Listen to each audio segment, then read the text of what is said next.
Bienvenidos a la sesión 7 de la materia de Política y Legislación Educativa. El día de hoy vamos a hablar sobre la ley reglamentaria del artículo 5º constitucional relativo al ejercicio de profesiones en nuestro país.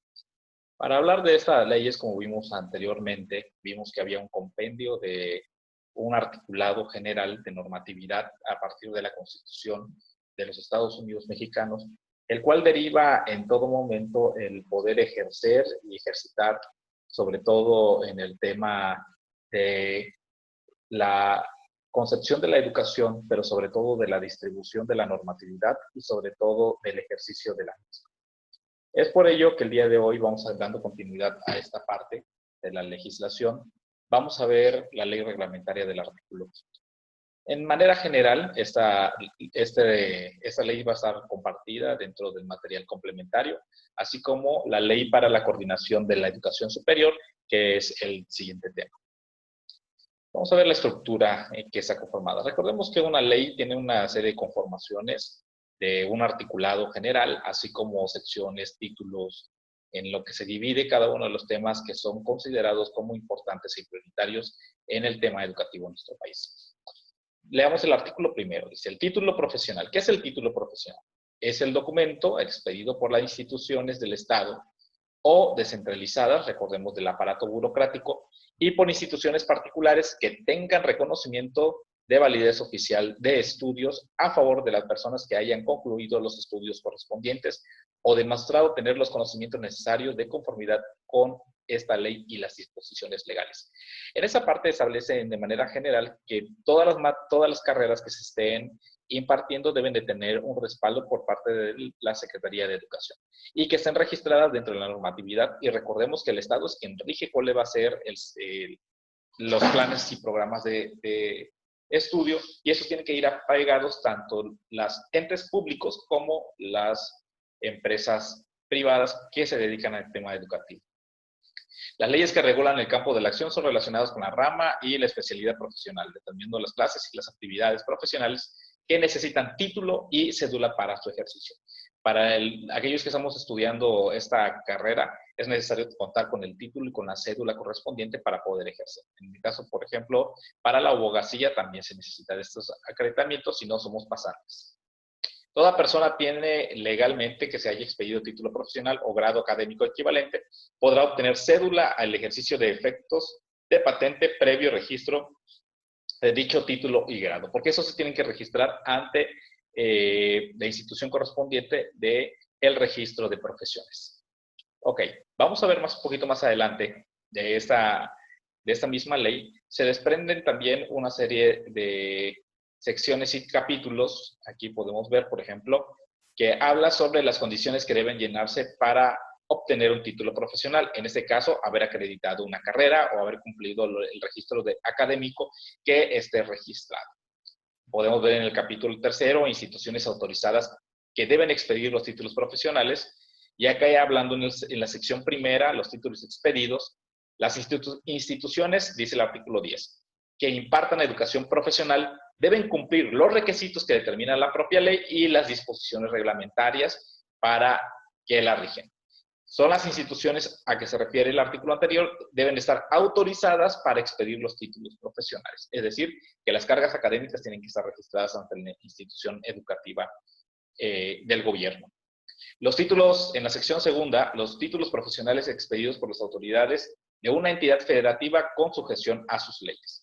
El artículo 12 lo especifica. Los títulos profesionales expedidos por las autoridades de un estado serán registradas siempre que su otorgamiento se haya sujetado a las leyes respectivas, es decir, a la determinación que la propia federación ha establecido. El Ejecutivo Federal, por conducto de la Secretaría de Educación Pública, podrá celebrar convenios de coordinación con los gobiernos de las entidades federativas para la unificación de los registros profesionales y con base en los siguientes. Eso establece que la federación, que tiene en su gran parte el monopolio del tema educativo, esa también firma acuerdos de colaboración con los estados para poder desdoblar y ampliar más el aparato administrativo que pueda dar atención a toda la carga académica que es necesaria.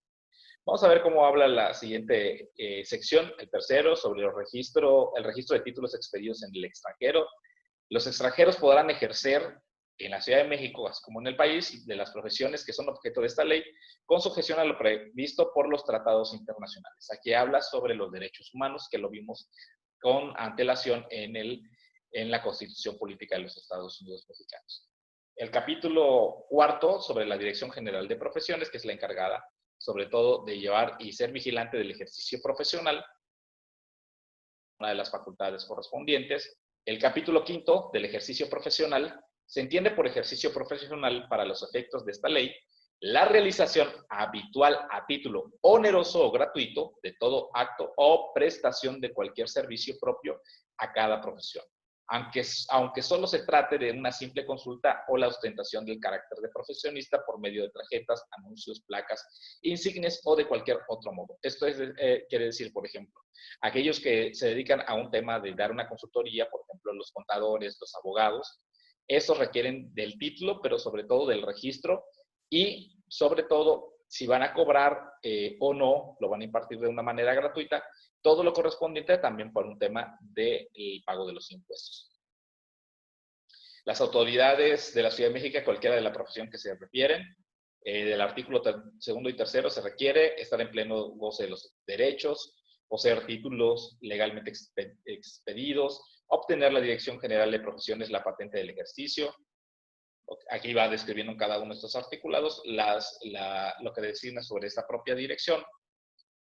En el capítulo sexto de los colegios de profesionistas, sobre las agrupaciones que hablan sobre todo, por ejemplo, la Cámara de Ingenieros, las barras de abogados, cada uno de estos grupos que van conformándose de propios profesionistas. Todos los profesionistas de una misma rama podrán constituirse en uno o varios colegios sin que excedan de 5 por cada rama profesional, gobernados por un consejo compuesto por presidente, un vicepresidente, 2 secretarios propietarios y 2 suplentes, un tesorero y un subtesorero, que durarán 2 años en el ejercicio de su encargo. Para construir y obtener el registro de colegio profesional respectivo, ya determinan las propias cláusulas y sobre todo los requisitos correspondientes y las capacitaciones suficientes para poder tener pleno goce y ejercicio de esta actividad. El capítulo octavo del servicio social de los estudiantes y profesionistas, que es uno de los requisitos correspondientes a brindar al Estado o brindar la atención correspondiente como una primera práctica sobre las actividades profesionales que corresponden a cada una de las materias. En el capítulo octavo hablamos sobre los delitos e infracciones a los profesionistas y de las sanciones por incumplimiento de esta ley, en el caso, por ejemplo, de la usurpación de funciones. Sobre todo, manejar documentos falsos, apócrifos, que en sí, eso también tiene una sanción tanto penal. Y eso es muy importante que tengamos conocimiento como profesionistas. Continuamos más abajo y ya cerramos con los transitorios de esta propia ley, que va estableciendo la vigencia, sobre la forma que se debe de publicar para que recobre su vigencia, y la derogación de los otros artículos que correspondan para la función propia de la actividad que se está realizando. Ahora bien, vamos a ver el siguiente documento, que es la Ley para la Coordinación de la Educación Superior. Este es un documento mucho más corto, pero tiene una temática totalmente importante para la disposición de nuestras actividades. Esta ley habla sobre la coordinación de la educación superior. El artículo primero de esta ley dispone: la presente ley es de observancia general en toda la República y tiene por objeto establecer bases para la distribución de la función educativa de tipo superior entre la Federación, los estados y los municipios, así como prever las aportaciones económicas correspondientes a fin de coadyuvar al desarrollo y coordinación de la educación superior. Sin embargo, debemos recordar que al menos en temas educativos y superiores, la Federación tiene un monopolio muy fuerte. Independientemente que instituciones privadas puedan realizar esta actividad, también requieren, como lo decía el artículo quinto, requiere una serie de requisitos que son indispensables para poder tener validez oficial. El artículo segundo, la aplicación de la presente ley corresponde a las autoridades de la Federación, de los estados y de los municipios en los términos que la misma ley establece. El artículo tercero, el tipo de educación superior es el que imparten después del bachillerato o de su equivalente. Comprende la educación normal, la tecnológica y la universitaria e incluye carreras profesionales cortas y estudios encaminados a obtener los grados de licenciatura, maestría y doctorados. Esta ley establece de manera general cómo se van a estar coordinando tanto la federación, el Estado, con los municipios, así como la distribución de los recursos que sean necesarios para la actividad propia de la educación superior. Aquí lo podemos ver en el capítulo segundo de la coordinación y la distribución, que realice sobre las funciones y las facultades que vayan correspondiente. En el capítulo tercero habla sobre la asignación de los recursos que se van destinando para el ejercicio, lo que vimos, por ejemplo, en el presupuesto de egresos de la federación, que lo distribuye en cada uno de los temas importantes y prioritarios de la federación. Estas dos leyes van a estar compartidas dentro del material complementario para que puedan ustedes darle un repaso general y podamos comprender que hay una forma de interpretación que es una forma estricta, que significa tal como dice la propia ley, así se debe de aplicar. O también interpretativa, pero eso también corresponde a las instancias jurisdiccionales, es decir, a la Corte o a los tribunales correspondientes que puedan emitir jurisprudencia. ¿Qué es una jurisprudencia? Interpretaciones de la propia ley que realizan sobre el tema en la materia. Este material va a estar compartido para todos ustedes para poder darle un repaso general y comprender mucho más claro los conceptos que aquí se fueron abordando.